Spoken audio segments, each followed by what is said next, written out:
FM, Inspiring Sound. Beragam tema akan kita perbincangkan dalam program Bincang Spesial Star FM Inspiring Sound. Dari AM1 41 Yogyakarta, 101,3 Star FM dan juga Radio Sorada Sinarga Gunung Kidul bersama dengan Anda di siang kali ini di program Bincang Spesial. Spesial kita akan ngomong tentang tema yang menarik sekali di pagi kali ini tentang dana bagi hasil cukai, hasil tembakau dan gempur rokok ilegal. Dua orang narasumber yang sudah ada di studio Star FM di pagi kali ini siap untuk kita ajak berbincang bersama dengan tema kita kali ini. Ada Pak Edi Basuki, Kepala Satpol PP Gunung Kidul. Selamat pagi Pak Edi. Selamat pagi Mas Denny. Kabar baik Pak? Alhamdulillah sehat yang penting. Iya, terima kasih sudah menyempatkan waktu untuk ke Jogja untuk ngobrol tentang tema kali ini. Dan di samping saya yang menjadi yang paling cantik di pagi kali ini ada Mbak Indah Widiani Ngayu, Fungsional Pemeriksa Bea dan Cukai Ahli Pertama Bea Cukai Yogyakarta. Pagi Mbak Indah. Pagi Mas Din dan juga Pak Edi. Saya senang banget jadi paling cantik di ruangan ini ya. Kita ngomong tentang dana bagi hasil cukai, hasil tembakau dan gempur rokok ilegal. Dan Anda yang mendengarkan kami di Star FM dan juga untuk Anda kadang warga Dak Sinarga Radio Suara Dak Sinarga Gunung Kidul boleh gabung di siang kali ini di 081 862 1013 ataupun juga silakan tulis di kolom komentar Instagram Star Jogja FM. Kita ngomong tentang dana bagi hasil cukai, hasil tembakau. Rada panjang istilahnya, tetapi ternyata ada banyak manfaat dari istilah ini. Saya ingin kita lebih ke yang paling basic dulu. Saya ke Mbak Ida dulu ya Pak Edi ya. Pagi ini kita akan ngulik tentang dana bagi hasil cukai, hasil tembakau, DBH CHT. Mbak Indah, itu apaan sih? Sebenarnya DBH CHT ini dana bagi hasil cukai hasil tembakau ini kan jadi cukai itu sebetulnya dari masyarakat akan kembali ke masyarakat. Nah, bentuk kembali ke masyarakat itu apa sih? Dalam bentuk dana bagi hasil cukai hasil tembakau. Kalau disingkat emang agak panjang, DBH CHT. Nah, terus dana bagi hasil cukai tembakau ini gimana sih untuk kembali ke masyarakatnya? Nah, dari pemerintah, kalau dari bea cukai kan kita pemungut cukai ya. Dari pungutan cukai tersebut, penerimaan cukai setiap tahunnya 2%-nya akan kita kembalikan ke masyarakat melalui dana bagi hasil cukai hasil tembakau. Nah, pembagiannya apakah langsung ke masyarakat? Tidak. Dari Kementerian Keuangan nanti akan memberikan DBH CHT ini kepada provinsi penghasil cukai dan atau provinsi penghasil tembakau dan juga kabupaten dan kota. Salah satunya juga Kabupaten Gunung Kidul nih mendapatkan dana bagi hasil cukai hasil tembakau dari pemerintah. Nah, kemudian untuk DBH CHT ini untuk apa sih gitu kan? Karena juga terus kembali ke masyarakat dalam bentuk apa begitu? Dalam bentuk mendanai berbagai program seperti itu. Program-program bisa didanai oleh DBH CHT ini juga sudah ditentukan. Jadi nggak dapat dana bagi hasil cukai hasil tembakau bisa untuk bangun jalan. Terus untuk bangun apa? Bukan, tapi sudah ada ketentuannya. Jadi provinsi atau daerah penerima dana bagi hasil cukai hasil tembakau ini sudah ada ketentuannya, ditentukan. Oh, ini loh aku kasih DBH CHT tapi penggunaannya untuk ini. Nah, sudah ditentukan. Kalau sekarang itu bisa untuk kesejahteraan masyarakat, kemudian penegakan hukum dan juga kesehatan. Nah, kalau untuk sosialisasi semacam ini masuknya ke bidang penegakan hukum di mana persentasenya 10% dari DBH CHT yang kita berikan kepada masing-masing provinsi atau kabupaten dan kota. Jadi 10% itu bisa digunakan untuk penegakan hukum seperti sosialisasi di bidang cukai, begitu seperti ini ya. Ini kan sosialisasi, ini pakai menggunakan dana bagi hasil cukai hasil tembakau untuk penegakan hukum. Juga untuk operasi bersama begitu. Nah, kenapa sih harus ada operasi bersama dan sosialisasi menggunakan dana bagi hasil cukai hasil tembakau? Karena kita pengen masyarakat juga ikut serta. Karena ini kan sebenarnya kalau di bidang penegakan hukum adalah ujung-ujungnya adalah menggempur rokok ilegal atau hasil tembakau ilegal begitu. Nah, dengan menggempur rokok ilegal ini kita pengennya rokok ilegal yang beredar di masyarakat itu berkurang. Jadi kalau bisa pengusaha-pengusaha rokok yang nakal tuh patuh kepada negara, terus akhirnya mengurus izin dan lain-lain. Ada kan bayar cukai. Nah, agar penerimaan cukai itu nggak ada yang bolong, nggak ada yang hilang di situ. Jadi kembali ke negara dan juga akan kita kembali ke masyarakat. Seperti itu untuk bayangan dana bagi hasil cukai tembakau untuk masyarakat gitu. Kadang-kadang apa sih dana bagi hasil? Apakah dibagi-bagi langsung atau apa gitu? Dan juga bisa untuk BLT loh Mas Denny. Oke. Bisa juga untuk bantuan langsung tunai. Nah, ini juga Nah, yang mengarrange untuk pembagian dana bagi hasil cukai hasil tembakau ini bukan bea cukai ya. Bea cukai hanya intinya pengepul ya, pengumpul cukainya. Tapi untuk penggunaannya kita hanya dari pemerintah hanya memberikan ketentuan, oh ini 50% untuk kesejahteraan masyarakat, 10% untuk bidang penegakan hukum, 40% untuk kesejahteraan gitu kan. Nah, ini yang akan mengarrange bagaimana pembagiannya kepada masyarakat dan mengarrange programnya adalah provinsi atau kabupaten dan kota yang mendapatkan DBHJHT itu. Oke, dari penjelasannya Mbak Indah ini basicnya seperti tadi. Tapi kita langsung akan teringat dengan adanya barang kena cukai. Nah, Apa yang barang harus kena saya pahami cukai. dan masyarakat pahami dan pendengar juga harus pahami terkait dengan barang kena cukai, Mbak Indah? Kalau orang bisa dengar cukai itu apa sih? Rokok gitu kan. Terus apakah semua barang tuh kena cukai Indonesia? Karena kadang-kadang ada pertanyaan juga masuk ke kita, Mbak, kalau saya beli handphone dari luar negeri kena cukai berapa gitu. Nah, kita yang jawab bingung, mohon maaf, HP nggak masuk barang kena cukai. Nah, ini yang harus kita berikan informasi kepada masyarakat bahwa tidak semua barang itu kena cukai. Dan kita sudah punya ketentuan di Undang-Undang Cukai, ya, Undang-Undang Nomor 11 Tahun 95 dan diubah dengan 39 Tahun 2007. Jadi di undang-undang tersebut barang kena cukai itu harus memenuhi persyaratan atau ketentuan yang ada di undang-undang. Jadi sifatnya sudah ditentukan, yaitu yang dimana sifatnya itu yang pertama konsumsinya perlu dikendalikan, terus peredarannya perlu diawasi, kemudian yang ketiga pemakaiannya dapat menimbulkan dampak negatif bagi masyarakat maupun lingkungan hidup, dan juga perlu pembebanan pungutan negara untuk keadaan keseimbangan. Nah, sedangkan di Indonesia itu sekarang yang kena cukai atau barang kena cukai itu hanya 3.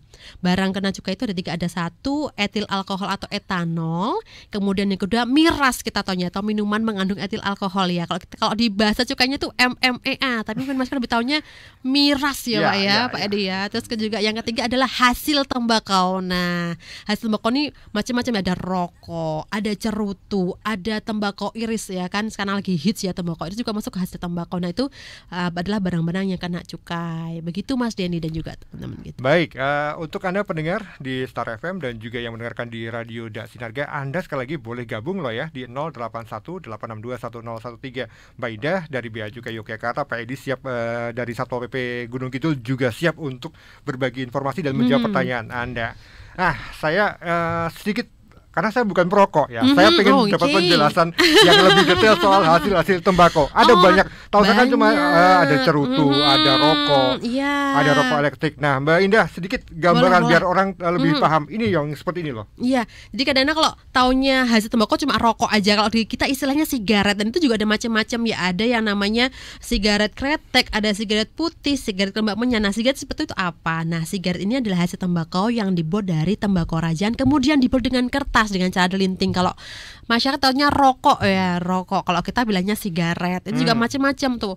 Rokok kan ada sigaret kretek, ada sigaret kelembak menyan, ada sigaret putih gitu, macam-macam ya. Nah, terus juga ada yang namanya cerutu. Di Jogja ini ada satu pabrik cerutu ya. Nah, cerutu ini dibuat dari tembakau juga, tapi dari lembaran-lembaran daun tembakau nih. Ya, terus kemudian digulung. Nah, itu namanya cerutu, juga masuk hasil tembakau. Mungkin kalau cerutu belum beredar luas ya kalau di Yogyakarta. Nah, terus juga ada rokok daun yang sekarang sudah jarang banget lah, ada lah gitu ya, rokok daun. Kalau zaman dulu tingwe ya Pak Edi ya. Kalau kita ini klobot ya, daun jago. Sekarang udah nggak ada kayaknya di masa Pak Edi. Sudah pernah nemu belum ya Pak klobot ya Pak? Waktu kecil aja pernah lihat. Wah, saya belum pernah lihat malah ini. Terus juga ada, nah kalau yang lagi hits tembakau iris yang suka di Linggue ya, di Linting Dewa. Sekarang banyak banget toko-toko tembakau ya Pak Edi ya, di mana-mana ada jualnya itu tembakau iris ya kan, banyak di toples-toples seperti itu. Nah, ternyata ini juga merupakan hasil tembakau yang merupakan barang kena cukai seperti, dan juga rokok elektrik itu juga sekarang kalau kita bilangnya vape atau vape, itu juga termasuk barang kena cukai. Tapi kalau untuk rokok elektrik yang kita kenakan cukai hanya yang mengandung nikotin aja Mas dan juga Pak Edi.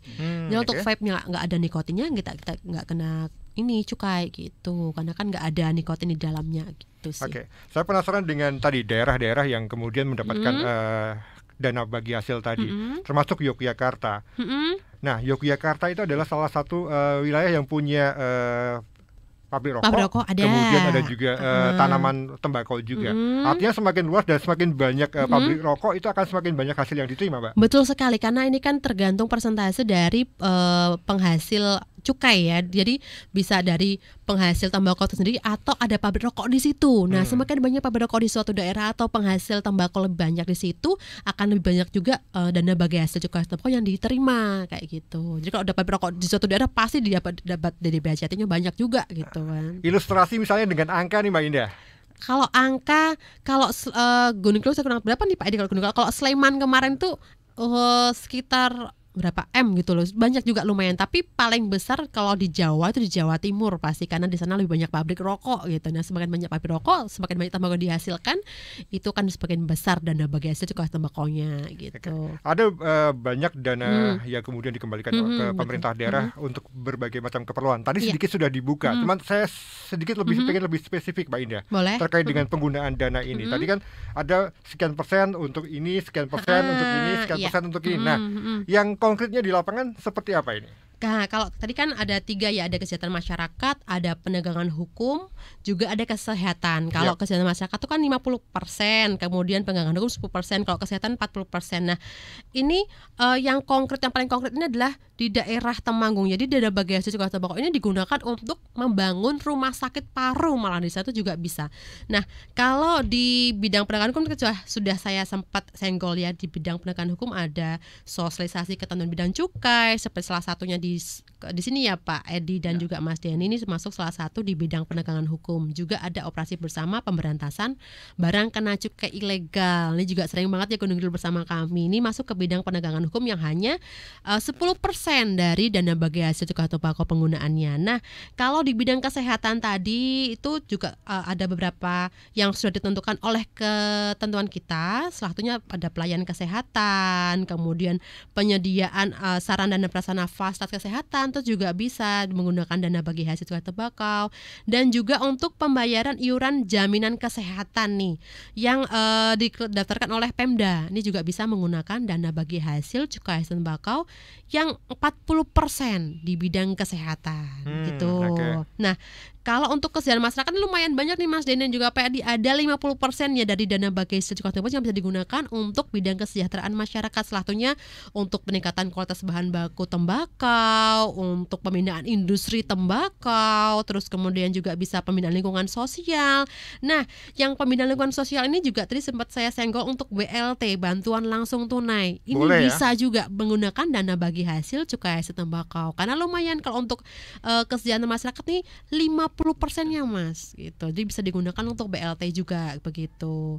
Dan juga bantuan modal usaha juga bisa, peningkatan keterampilan kerja menggunakan dana bagi hasil cukai tembakau juga bisa digunakan untuk hal-hal seperti tadi gitu. Banyak sekali sebenarnya.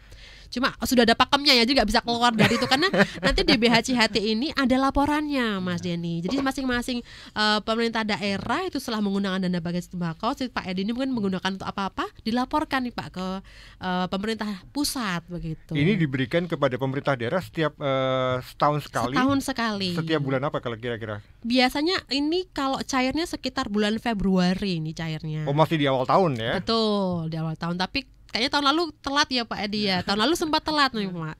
Baru bulan Juni ini turun karena memang ada beberapa yang harus dikoordinasikan di pusat. Jadi mungkin agak telat ya Pak ya. Kalau ini lebih cepat tahun ini begitu. Tapi setahun sekali hanya turunnya. Baik, Mbak Indah, saya geser ke Pak Edi. Pak Edi mungkin sedikit mendekat ke mikrofon biar suaranya lebih gede ya. Pak Edi, kita tahu Gunung Kidul termasuk salah satu daerah yang menerima, dan tempatnya Pak Edi di Satpol PP ini juga mendapatkan CHT ya. Pak Edi, seperti apa gambaran penggunaannya? Ya, terima kasih Mas Denny juga Mbak Indah serta pendengar Radio Star FM maupun teman-teman kami di Daksinarga. Di Kabupaten Gunung Kidul memang memperoleh, dan alhamdulillah Satpol PP ini memperoleh dana ini ketika ada limpahan ya, biasanya oleh OPD yang lain, artinya di Sekda, di bagian perekonomian. Kemudian di bulan Juli ini kita mulai melakukan kegiatan berdasarkan perolehan yang kami peroleh. Jadi untuk kegiatan tahun ini di Satpol PP kami memperoleh anggaran 55 juta. Digunakan untuk apa saja? Tentunya sesuai dengan tadi disampaikan oleh Mbak Indah, bahwa 10% untuk penegakan hukum. Artinya 3 hal tadi, kami mencari informasi terkait dengan dikatakan rokok ilegal tanpa cukai. Kemudian juga kami melakukan kegiatan sosialisasi seperti hari ini, dan kami juga membuat videotron untuk informasi kepada masyarakat, dan pada saatnya nanti kita bareng-bareng dengan Mbak Endah biasa melakukan kegiatan operasional ke lapangan. Ini yang kita lakukan.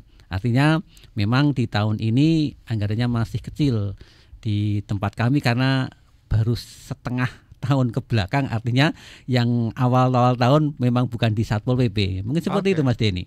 Pak Edi, terkait dengan tadi ada giat untuk melakukan ke lapangan tadi, saya penasaran apakah sudah pernah melakukan kemudian semacam saya sebut operasi rokok ilegal di daerah Gunung Kidul, Pak? Ya, untuk tahun ini mulai bulan Juli, karena kami baru mulai bulan Juli, ini sudah kami lakukan 4 kali istilah kami belusuan ke pasar-pasar di wilayah-wilayah yang biasanya wilayah-wilayah yang mempunyai potensi adanya rokok ilegal. Sudah 4 kali Mas Denny kita lakukan. Kemudian apakah kita menemukan itu? Ya menemukan. Artinya ada, kita sebut ada 2 merek rokok ilegal tanpa cukai ini, dan kita lakukan pembelian, bukan terus kita langsung sita gitu ya Pak. Sita, bukan itu, tapi kita lihat kemudian kita beli, malah kita beli. Ini benar-benar rokok ilegal tidak, ada cukainya tidak, sehingga akhirnya kita memperoleh 4 kali operasi itu 30 rokok ilegal di kios-kios, di pasar-pasar yang kita ketahui memang itu dilihat rokok tanpa cukai. Seperti itu Mas Denny. Ya Mbak Ida, rokok ilegal tadi tanpa cukai. Tapi saya pernah baca juga ada yang main-main dengan cukai lama kemudian tempel lagi. Betul Mbak? Iya, itu juga ada. Karena kalau untuk rokok ilegal ini kan macam-macam bentuknya, pengertiannya. Kalau tadi mungkin Pak Edi tanpa pita cukai, itu berarti rokok polos. Jadi untuk pelanggaran di bidang cukai ini ada macam-macam jenisnya. Ada rokok polos, ada rokok dengan pita cukai palsu, dengan rokok dengan pita cukai bekas, terus juga ada yang salah personalisasi, juga ada salah peruntukan. Nah, kalau yang tanpa pita cukai sama sekali itu kita bilangnya rokok polos. Nah, dia karena nggak pakai cukai. Dia kan kelihatan ya, ada rokok kok nggak ada pita cukainya. Udah pasti dia melanggar karena tuh nggak ada pita cukainya, berarti rokok polos. Nah, kalau yang tadi Mas Denny tanyakan rokok dengan pita cukai bekas, berarti sudah digunakan dengan dari bungkus yang lain, kemudian dikletek lah ya namanya, terus ditempelkan ke bungkus yang lain. Itu kan nggak boleh, karena itu kan berarti pita cukainya bekas. Itu juga masuk pelanggaran di bidang cukai, teman, dengan rokok dengan pita cukai bekas. Juga ada yang pita cukainya palsu nih. Jadi mungkin di print di kertas gitu kan, menyerupai pita cukai yang asli, ditempel. Atau juga sebenarnya juga ada yang agak canggih nih, dia benar-benar menyerupai pita cukai yang asli gitu kan. Dan yang bisa mengetahui itu cukai palsu atau enggak biasanya dari bea cukai, karena kita punya alatnya sendiri seperti untuk kayak untuk hologramnya gitu, kita bisa holoreader itu kita punya. Jadi kita tinggal gesek gitu, data ini palsu atau enggak gitu. Nah, terus juga ada salah peruntukan. Jadi kalau pita cukai itu kan sudah ada keterangannya di dalamnya ya. Umpamanya ada tulisannya SKM, sigaret kretek mesin, atau sigaret kretek tangan, SKT. Itu sebenarnya tarif cukainya berbeda. Lebih tinggi yang sigaret kretek mesin. Yang menggunakan mesin pasti lebih mahal daripada yang menggunakan tangan. Nah, karena kalau mesin itu kan, kalau mesin hitungannya per detik produksinya ya. Kalau tangan kan tergantung kecepatan manusianya ya, tergantung itunya pegawainya yang ngelinting sejam bisa dapat berapa. Maka dari itu pemerintah memberikan tarif cukainya lebih tinggi untuk yang menggunakan mesin. Nah, kadang-kadang ada juga pabrik yang nakal. Jadi kalau dia pesan 2, sebenarnya dia udah punya 2 jenis rokok, ada yang menggunakan mesin dan tangan, tapi dia pesan 2, tapi yang ditempelkan di sigaret kretek yang harusnya mesin, dia tempel mesin, ternyata ditempelnya tangan biar dia bayar cukainya lebih murah. Salah peruntukan. Harusnya kalau di pita cukai tulisannya sigaret kretek mesin, ya ditempel di sigaret kretek yang mesin. Kalau yang tangan ditempel yang di tangan gitu. Kadang-kadang modusnya seperti itu, karena tangan lebih murah, terus dia pesannya yang pita cukainya untuk sigaret kretek tangan, ditempelnya sigaret kretek mesin di bungkusnya, dia biar membayar cukainya lebih murah. Itu juga ada modus seperti itu. Kadang-kadang yang nakal tuh malah itu agennya, karena tolong nih kalau ada pita cukainya dikladek wae Mbak, nanti tunggu saya ganti deh per pitanya berapa gitu. Itu yang nakal. Padahal itu suatu pelanggaran tuh ya. Pak Edi, saya penasaran tadi dengan operasi di daerah Gunung Kidul, biasanya menyasar ke pasar-pasar tradisional ataukah bahkan menyisir ke warung-warung yang ada di wilayah Gunung Kidul di daerah tertentu, Pak. Iya, untuk 4 kali kami lakukan kegiatan, ya awalnya mendata lah, kita mendata ke lapangan. Memang kita sasar di pasar-pasar tradisional dan juga kios-kios yang memang sebenarnya kita melihat kejadian tahun-tahun yang lalu. Artinya di suatu wilayah di situ ada biasanya katakanlah tadi Mbak Indah sampaikan rokok polos. Itu kan ya sebenarnya kejadian-kejadian ini sudah pernah kita lakukan, sehingga kita pantau lagi lah untuk tahun ini, karena ini merupakan bagian dari kegiatan rutin setiap tahunnya, sehingga kita lakukan. Dan memang di hampir semua wilayah, terutama kalau kami di wilayah-wilayah perbatasan dengan Jawa Tengah, telah di Rongkop, kemudian di Semin dan juga Ngawen, ini potensinya memang mungkin agak lebih besar dibandingkan mungkin yang dalam kota Wonosarinya. Kalau mungkin dalam kota Wonosarinya orang juga lebih sadar dan juga mungkin pengawasan kami kan lebih intens. Kalau di dalam kota itu setiap hari kita muter, katakanlah ke tempat-tempat keramaian termasuk di dalamnya di pasar, seperti itu. Baik, kadang warga Dak Sinarga dan juga Anda pendengar Star FM, Anda boleh gabung sekali lagi. Nomor WA yang bisa Anda kirimkan pertanyaan ataupun opini Anda, ataupun mungkin memberikan saran kepada dua narasumber kita, boleh di 081 862 1013. Dan juga tulis di kolom komentar Instagram Star Jogja FM. Kita masih ngomong tentang dana bagi hasil cukai, hasil tembakau, dan gempur rokok ilegal. Pak Edi Basuki, Kepala Satpol PP Gunung Kidul, dan juga Mbak Indah Widyaning Ayu, fungsional pemeriksa Bea Cukai ahli pertama Bea Cukai Yogyakarta, siap untuk ngobrol banyak soal ini. Monggo sudah ada banyak dimanfaatkan. pertanyaan yang sudah masuk, tapi kita akan break dulu. Sekali lagi untuk Anda yang mendengarkan di Star FM dan juga di Radio Suara Dak Sinarga, boleh gabung di 081 862 1013. Kami akan segera kembali. 101,3 Star FM, Inspiring Sound. Inspiring Sound.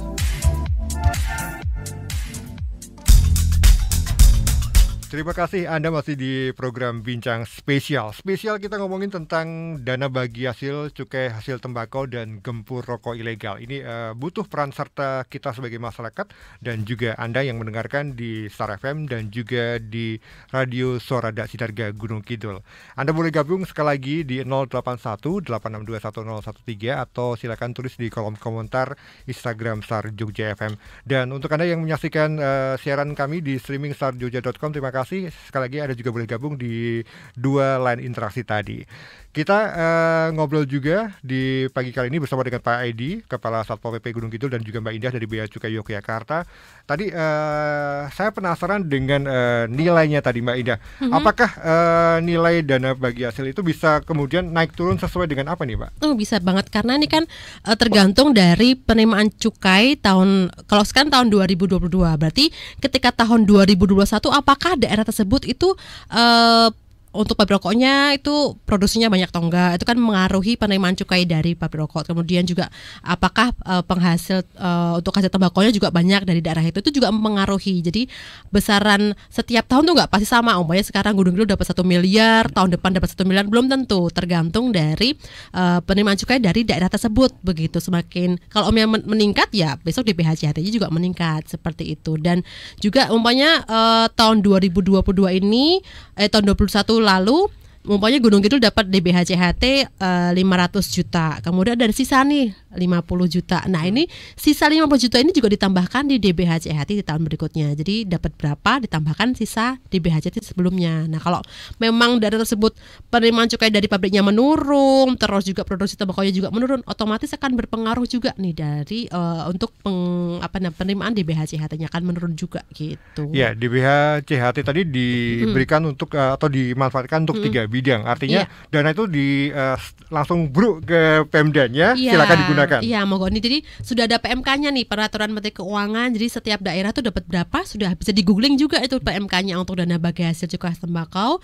Bisa dilihat di situ, daerah ini dapat sekian miliar, daerah ini sekian miliar. Dapatnya cuma dapat berapa ratus juta, sudah ada di situ. Nah, kemudian dari pemerintah ya udah langsung monggo nih dapat dapat 500 juta nih, 500 juta silakan dipakai untuk sesuai dengan ketentuan kita gitu. Kesejahteraan masyarakat 50%, penegakan hukum itu 10%, kesejahteraan masyarakat 40%, pokoknya gitu patokannya. Nah, nanti akan dilaporkan nih ke pusat. Oh, kami sudah melakukan ini menggunakan dana bagi hasil cukai hasil tembakau, dan ini pelaporannya melalui gubernur ke kantor pusat gitu. Nah, kalau Bea Cukai ini kebetulan juga mendapatkan wewenang untuk menilai kinerja masing-masing pemerintah daerah, tapi di bidang penegakan hukum ya Pak Edi seperti yang dilakukan Satu PP. Jadi untuk sosialisasi di bidang cukai, pemberantasan cukai ilegal gitu, ada laporannya di Bea Cukai secara periodik seperti itu. Nah, kita harus memahami, oh ternyata betul nih di BHCHT-nya Gunung Kidul sudah betul sesuai ketentuan untuk operasi BKC ilegal, kemudian untuk sosialisasi cukai di mana-mana, terus dananya berapa, terus sudah berapa kali, terus kita kasih poin biasanya berapa nilainya, kita nilai di situ. Nah, itu juga dilakukan oleh Bea Cukai, tapi Bea Cukai hanya sebatas itu untuk penilaiannya, hanya di bidang penegakan hukum aja gitu. Baik, saya ke interaksi yang sudah masuk di pagi kali ini. Terima kasih yang sudah gabung di 081-862-1013 dari 083846 sekian. Tidak usah kita sebutkan detailnya. Ya, itu malah dijapri nanti. Ini pertanyaan terkait dengan rokok ilegal, Mbak Indah dan Pak Edi. Kebanyakan rokok ilegal itu produksi daerah mana ya? Langsung disikat produksinya daerah mana? Ya, langsung dia pengen tahu produksi daerah mana. Mbak Indah silakan. Kalau produksi daerah mananya, kalau saya untuk datanya belum pegang ya, tapi kalau untuk kita pegangnya cuma data kira-kira berapa penindakan hasil tembakau di Yogyakarta. Kalau selama tahun 2021 lalu kita sudah ada penindakan 30 nih, ada 30 kali penindakan hasil tembakau di Yogyakarta untuk yang rokok ilegal. Dan itu juga lumayan nih, mungkin karena sosialisasinya meningkat, kemudian operasi pasar juga meningkat. Ini sebenarnya jumlah 30 di tahun lalu itu menurun karena sebelumnya tahun 2020 ini ada 46 kali jumlah penindakan hasil tembakau ilegal di daerah Yogyakarta. Dari 46 tahun 2020, tahun 2021 hanya 30. Berarti sosialisasi dan operasi bersama dengan Pemda ini berhasil, makan berkurang ya kan. Kalau untuk tahun 2022 belum masih berjalan, kita belum pegang datanya ya. Tapi dari tahun 2000 bahkan 2019 tuh ada 56 kali penindakan loh Mas Denny dan juga Bapak Adi.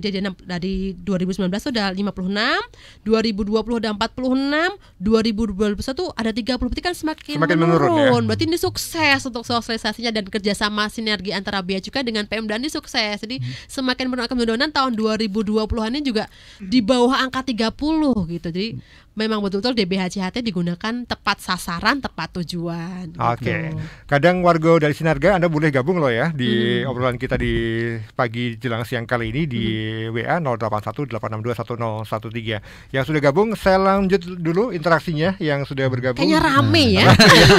Tapi kebanyakan kok rokok ilegal ya. Ini menarik juga. Ini jadi perhatian masyarakat juga ya. Ini penasaran ya. Kalau rokok ilegal Pak Edi juga bisa sikat ya Pak ya. Iya sih katanya kita gempur rokok ilegal. Oke, ini terkait dengan tembakau iris. Nah, ini kan orang taunya tingwe.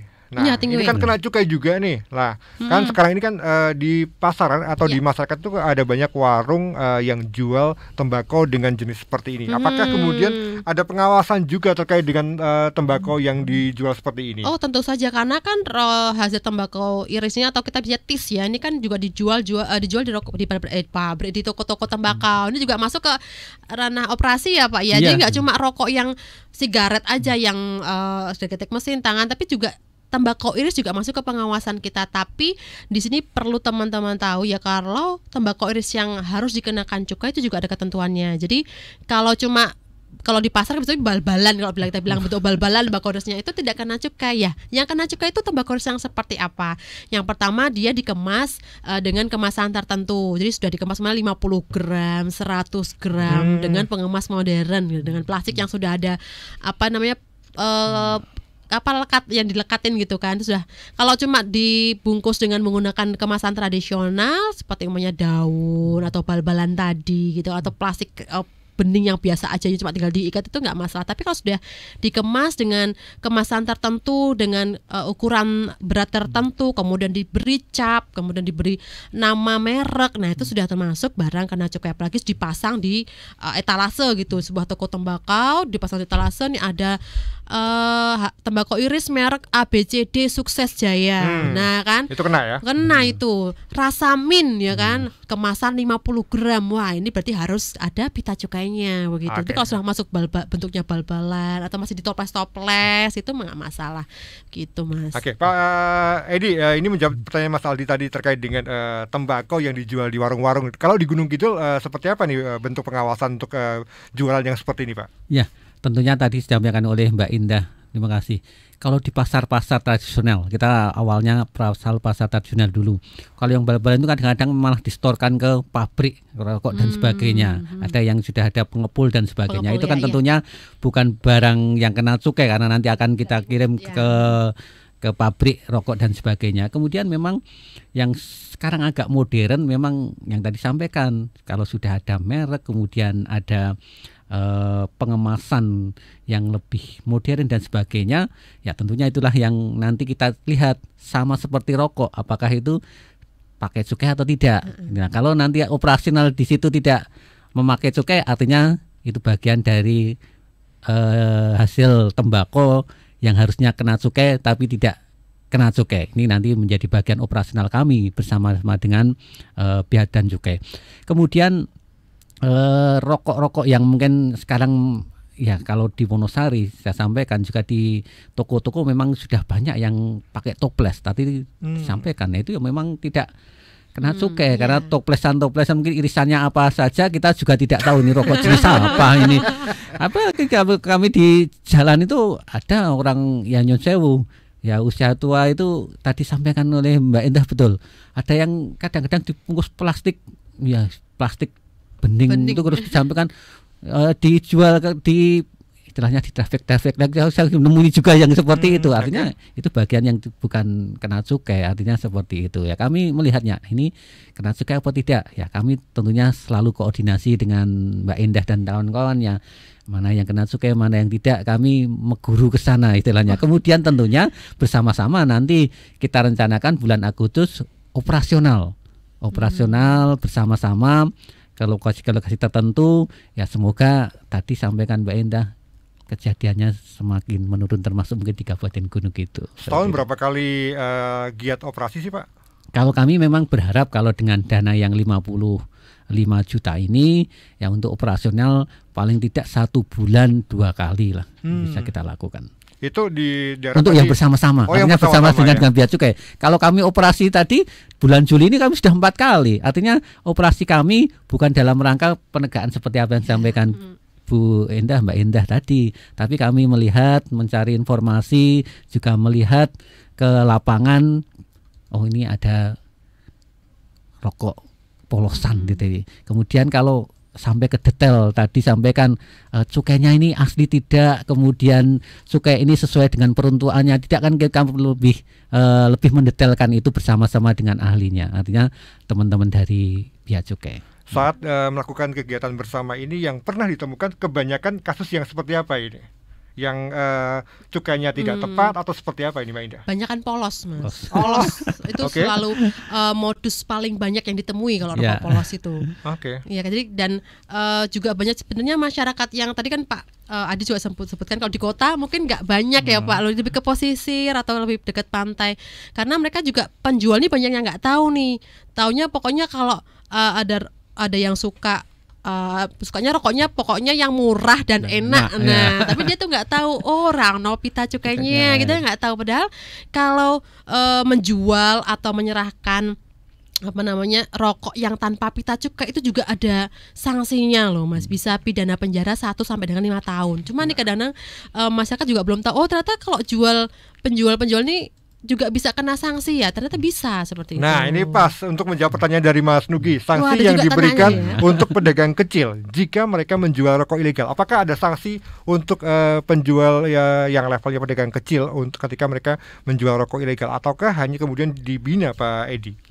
Ya tentunya kami melihat tentang situasi kondisi di lapangan. Artinya kalau itu mungkin ketidaktahuan kemudian ya cuma 5-10 bungkus seperti apa yang kami temukan, ya kita edukasi lebih lanjut bagaimana agar tidak mengulangi itu. Tapi tentunya operasi kita itu kan tidak berhenti dalam satu kali operasi ataupun tahun 2022, tidak. Artinya kita melihat rentetan kejadian-kejadian tahun-tahun sebelumnya. Tapi kalau itu sudah mulai, ya bukan pedagang kecil tapi ya yang lebih besar, dia mendistribusikan, nanti kan PPNS-nya dari Bea Cukai akan juga turun tangan. Disitulah nanti penegakan hukum akan kita tegakkan tegak-tegaknya. Seperti itu, Mbak Dini. Baik, kita ke interaksi berikutnya. Produsen rokok ilegal ini muncul akibat mereka tuh tidak tahu harus bayar cukai atau memang tipikal nekat terjang aturan demi duit gede, Mbak Indah. Nah, produsen berarti pertanyaannya Produsen. ya, produsen. Nah,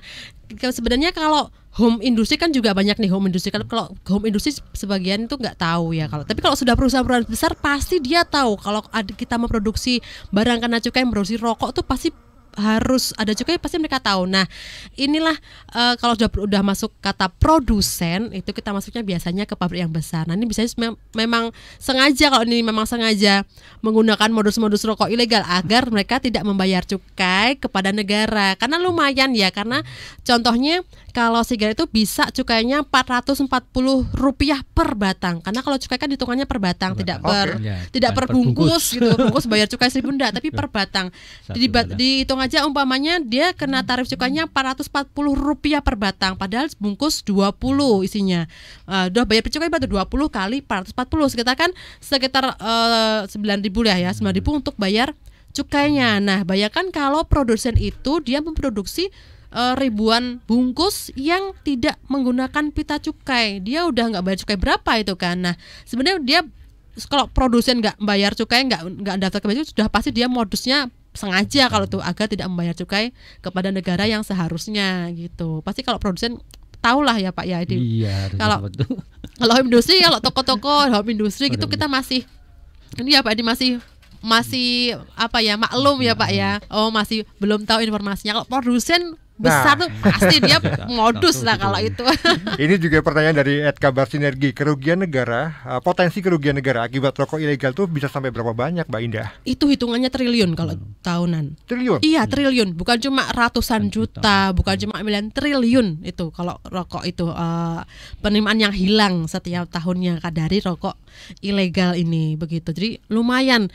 Bayangkan nilai itu kita gunakan untuk kesejahteraan masyarakat, untuk kesehatan ya Pak ya, dia lumayan itu daripada harus hilang angka triliunan, lebih baik masuk ke negara. Nah, maka dari itu dari sosialisasinya kita harapkan ya Pak Edi, masyarakat lebih tahu, kemudian yang mungkin ada yang pengen bikin pabrik rokok ya Pak Edi di Gunung Kidul atau di Kota. Nah, ini monggo bisa tanya-tanya ke Satpol PP atau ke Bea Cukai, caranya gimana sih biar legal dan membayar cukai kepada negara ya Pak Edi ya. Iya, saya penasaran dengan langkah yang diambil oleh Bea Cukai Yogyakarta. Selain bentuk sosialisasi seperti ini, bentuk sosialisasi lain yang kemudian langsung menyentuh ke masyarakat ada tidak, Mbak? Oh, ada. Kita juga biasanya koordinasi dengan Pemda setempat ya Pak Edi. Mungkin nanti Pak Edi ada sosialisasi tatap muka. Jadi kita juga ada beberapa kali kerjasama menggunakan dana bagi hasil ini dengan Pemda setempat untuk sosialisasi tatap muka. Seperti contohnya sosialisasi ke pedagang-pedagang rokok gitu juga sering kita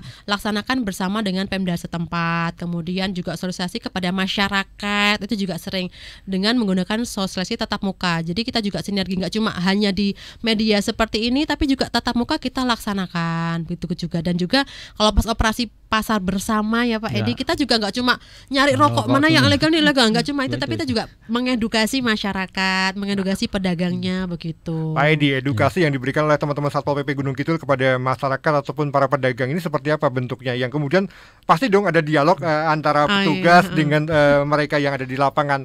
Mereka itu seperti apa dialognya, Pak? Ya, tentunya kita lakukan yang sosialisasi tatap muka itu pasti. Artinya pasti kita lakukan di paling tidak di Kapanewon, istilah kecamatan kalau kita dulu, tapi di Kapanewon kita lakukan. Artinya di Kapanewon yang memang ya kami sampaikan terutama di wilayah-wilayah perbatasan, kemudian kita lakukan sosialisasi kepada pedagang-pedagang yang ada pasar besar lah di Kapanewon tersebut. Kita undang untuk tatap muka. Disitulah kami narasumbernya tentunya dari teman-temannya Mbak Indah ini akan menjelaskan terkait dengan fungsi cukai dan sebagainya. Kemudian bagaimana kita melihat ini cukai asli atau palsu karena nanti dipraktekkan. Itu kami pernah lakukan. Artinya dulu sebelum saya Satpol PP saya pernah juga ada di Penewu di wilayah Ngawen, itu teman-temannya Mbak Indah melakukan sosialisasi di satu kalurahan di kampung pada waktu, karena disitulah pasar besar di Ngawen. Kemudian dilakukan praktek, artinya tidak hanya ya melulu Teori menyampaikan teori ini, tapi ini ada praktek melihat cukai ini asli atau tidak, itu dipraktekkan kepada pedagang kita sampaikan. Kemudian memang di anggaran sebenarnya yang untuk penegakan hukum ini juga diberikan kemungkinan untuk memberi alat untuk melihat apakah itu cukai asli atau palsu. Artinya nanti kita juga akan membeli alat-alat tersebut untuk kita lakukan ya ke lapangan sambil nanti operasi pasar seperti itu. Ya Mbak Indah, ketika ada seseorang yang kemudian menjual barang kena cukai ilegal, pasti dong ada ancaman hukumannya. Ada. Apa yang harus masyarakat pahami soal ancaman hukuman ini, Mbak? Nah, ini bisa pidana penjara 1 sampai 5 tahun nih. Hanya menjual loh ya, menjual menyerahkan rokok yang tidak sesuai dengan ketentuan di bidang cukai, ini bisa kena pidana penjara 1 sampai 5 tahun. Jadi hati-hati, tapi bukan berarti bea cukai dan umpamanya dengan operasi bersama dengan Satpol PP ya, kita ketemu pedagang nih, dia menjual rokok ilegal terus kita langsung kenakan pidana penjara, nggak seperti itu. Kita juga melakukan sosialisasi dulu seperti yang disampaikan Pak Edi, kita edukasi. Kalau memang dia tidak tahu, biasanya kita telusuri nih siapa sih produsennya, siapa agennya, seperti itu. Nah, kemudian kalau sudah ketemu muaranya, nah ini baru yang kita kenakan. Kalau pedagang rata-rata nggak tahu ya Pak Edi ya, dia belum tahu informasinya, maka kita edukasi terlebih dahulu. Tapi kalau sudah berkali-kali kita edukasi kok masih jual, berarti dia sengaja. Nah ini baru kita kenakan nih. Ini kok bandel ya, masih udah diedukasi sekali dua kali nggak bisa, wah ini bandel berarti. Ini baru kita kenakan pidana tadi, seperti itu. Iya, masyarakat kan punya peran juga terkait dengan upaya untuk menggempur rokok ilegal. Pak Edi, apa yang kemudian Pak Edi bisa sampaikan kepada masyarakat terkait peran serta mereka untuk mengawasi ataupun melaporkan lah jika menemukan rokok ilegal di wilayahnya, untuk kami pendengar Star FM dan juga untuk yang mendengarkan lewat radio Suara Dak Sinarga, Pak. Ya, terima kasih tentunya untuk warga masyarakat, partisipasi masyarakat itu sangat-sangat besar pengaruhnya untuk keberhasilan kegiatan-kegiatan, terutama kegiatan-kegiatan penegakan hukum ini. Ya, betul. Yang pertama, ya kami bukan terus mengajak untuk perokoknya, tapi kalau mau merokok ya rokoklah yang ada pita cukainya. Yang artinya legal kan seperti ya, yang legal. Biar rokok ayam. legal biar ayam. Nah, rokoknya kan seperti itu. Kemudian tentunya kita melihat juga warga masyarakat, terutama pedagang-pedagang kecil, mari kita juga selalu edukasi bagaimana tidak menjual rokok ilegal ataupun rokok yang tanpa cukai ataupun cukai palsu dan sebagainya. Ini masyarakat kami selalu edukasi, pedagang ya kerjasama. Kan biasanya pedagang itu bukan membeli Mas, tapi kadang pedagang itu kan ada storan. Kan gitu kan, seperti rokok itu kan ada yang distributor dari pabrik ataupun tadi sampaikan Mbak Indah. Kadang-kadang ada pengrajin-pengrajin kecil rokok ilegal tersebut biasanya mendatangi pedagang kecil-kecil dimanapun. Nah, ketika ada yang seperti itu, kita edukasi pedagang ya jangan memperjualbelikan rokok yang ilegal karena juga ada ancaman pidananya. Itu yang kita lakukan, dan masyarakat kami berharap bisa melakukan hal-hal yang seperti itu. Ya, kalau ketemu nih Mas Denny, mereka ketemu ada yang ke toko terus ketemu rokok ilegal, nih kayaknya nggak ada pita cukainya, ada rokok polos deh. Nah, monggo sampaikan ke Satpol PP, boleh ke bea cukai juga bisa saya akan laporkan. Jangan ragu, kadang tuh kok masyarakat tuh pengen lapor tapi takutnya nanti saya jadi saksi, takut digerat-gerat jadi ini ya Pak ya. Padahal kalau lapor akan kita tindak lanjuti, tapi rahasia pelapor akan kita rahasiakan Mas. Benar-benar kita nggak akan bocor gitu. Nah, kalau masyarakat tahu, apalagi mendengar Star FM atau Dak Sinarga tahu ada rokok ilegal yang beredar di toko mana, di pasar mana, bisa diinformasikan nih ke bea cukai atau Satpol PP begitu. Ya, Pak Edi, kalau tadi disampaikan ada beberapa wilayah di Gunung Kidul kan cukup rawan ya Pak. Saya sebut cukup rawan terkait dengan peredaran rokok ilegal. Apakah kemudian teman-teman di Satpol PP juga lebih mengintensifkan untuk pengawasan di wilayah tadi, Pak? Ya, tentunya kami sebenarnya ya satu wilayah Kabupaten Gunung Kidul itu bukan membeda-bedakan, tapi kan kita melihat dari potensi yang kemarin-kemarin operasi kita lakukan di tahun-tahun sebelumnya, pasti titik-titik tertentu itu berbeda, artinya lebih banyak rokok ilegalnya, dan itu yang akan kita lakukan terus-menerus, lebih banyak edukasinya ke wilayah-wilayah tersebut. Itu yang utama, karena kalau kita melihat, kita terus mendapat informasi dari masyarakat, wilayah ini cukup banyak rokok ilegal dan sebagainya, kita lakukan edukasi di wilayah-wilayah tersebut. Itu yang utama kita lakukan, bukan terus operasinya, tapi edukasinya harus kita perkuat lebih dahulu. Kemudian ketika katakanlah 1-2 bulan kegiatan kok tetap seperti itu, ya operasional bersama dengan Bea Cukai itu kita lakukan di titik-titik tersebut. Karena biasanya ada, ya masyarakat itu kan berbeda-beda, Mas Denny. Ketika sudah kita edukasi, ternyata warga di situ ya sudah mulai tadi tidak menjual rokok ilegal.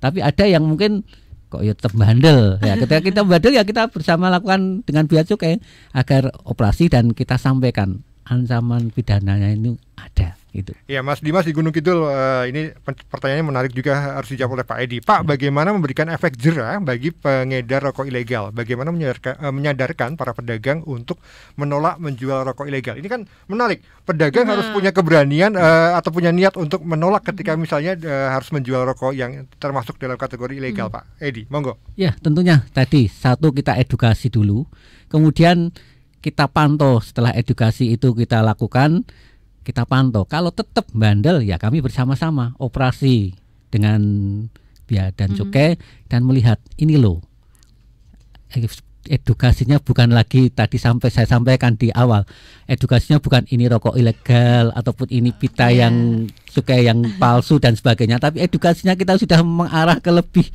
menekankan ancaman pidananya.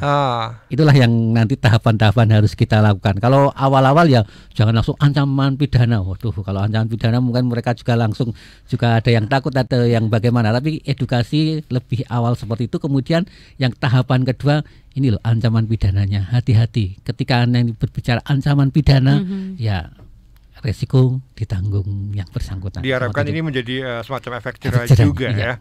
Ini satu lagi Pak, pertanyaan hampir mirip tadi dengan yang saya tanyakan terkait dengan pengawalan di daerah perbatasan, Pak. Ini menarik terkait dengan peredaran rokok ilegal.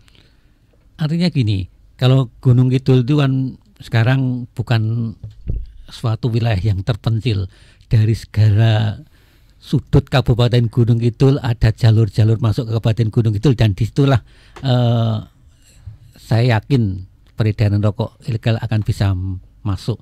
Ya, di wilayah-wilayah perbatasan saya sampaikan tadi tentunya harus ada kegiatan khusus bersama-sama, dan kita juga menggandeng Pak Lurah dan juga Pak Penewu agar wilayah tersebut dari sisi ketentraman dan ketertibannya juga tercapai. Artinya apa? Ketertiban termasuk di dalamnya terkait dengan peredaran rokok ilegal ini. Ini kita selalu sampaikan dalam rapat-rapat koordinasi bersama dengan Pak Penewu dan Pak Lurah. Seperti itu. Ya, Mbak Ida, teman-teman Satpol PP di Gunung Kidul sudah punya sejumlah langkah untuk mengajak masyarakat untuk tidak ataupun menolak rokok ilegal. Tetapi teman-teman Bea Cukai juga pasti punya peran juga dan punya harapan juga terkait dengan program ini. Apa yang pengen Mbak Ida sampaikan?